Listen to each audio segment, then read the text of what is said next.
A Bangladeshi court has handed a death sentence to former Prime Minister Sheikh Hasina for alleged crimes against humanity.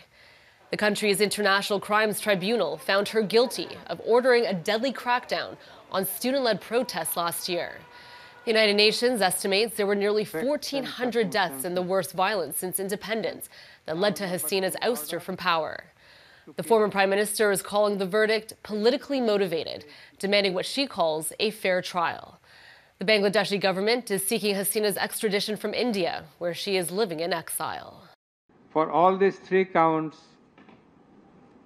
we have decided to inflict her with only one sentence, that is sentence of death.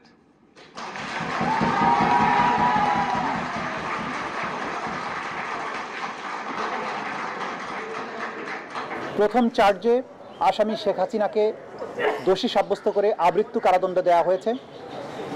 দ্বিতীয় চার্জে আসামি শেখ হাসিনাকে দোষী সাব্যস্ত করে মানবতা বিরোধী অপরাধের দায়ে 2024 সালের জুলাই অভ্যুত্থান চলাকালে বাংলাদেশে ছাত্র জনতাকে লিথাল ওয়েপন, হেলিকপ্টার, ড্রোন ব্যবহারের মাধ্যমে নিষ্ঠুরতম পন্থায় 1400-র মতো ছাত্র জনতাকে হত্যা এবং 25,000-এর বেশি ছাত্র জনতাকে আহত করার দায়ে, মোর স্পেসিফিক্যালি আশুলিয়াতে 6 জনকে হত্যা করে পুড়িয়ে দেয়া, চানখারপুলে 6 জনকে হত্যা করার মাধ্যমে যে অপরাধ করেছেন সেটার দায়ে তাকে দোষী সাব্যস্ত করে মৃত্যুদণ্ড প্রদান করেছেন।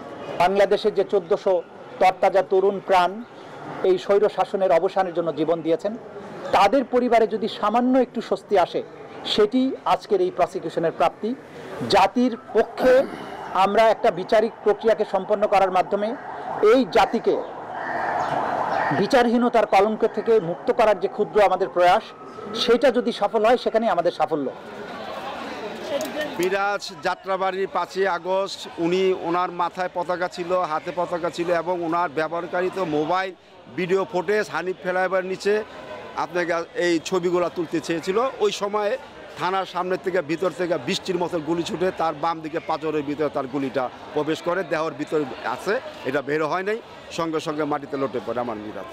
যে একটা জাতি আজকে যা শুনলো দেখলো, আমরা মহান আল্লাহ পাকের দরবারে শুকরিয়া আদায় জানাই। তারপরও আমরা কিছুটা হইলে শান্তি পেয়েছি। আমরা শান্তি পাবো সেদিনই যেদিনকে এই কার্যকরগুলো বহল হবে এবং রাষ্ট্রের জনগণ দেখবে, আপনারা দেখবেন যেই মঞ্চ তৈরি হবে এবং ফাঁসির রশি তার গলায় আসবে, সেদিন আমরা শহীদ পরিবার, আহত পরিবার, যা বাংলাদেশের জাতি কিছুটা হলো এই কলঙ্কি মুক্ত হবে।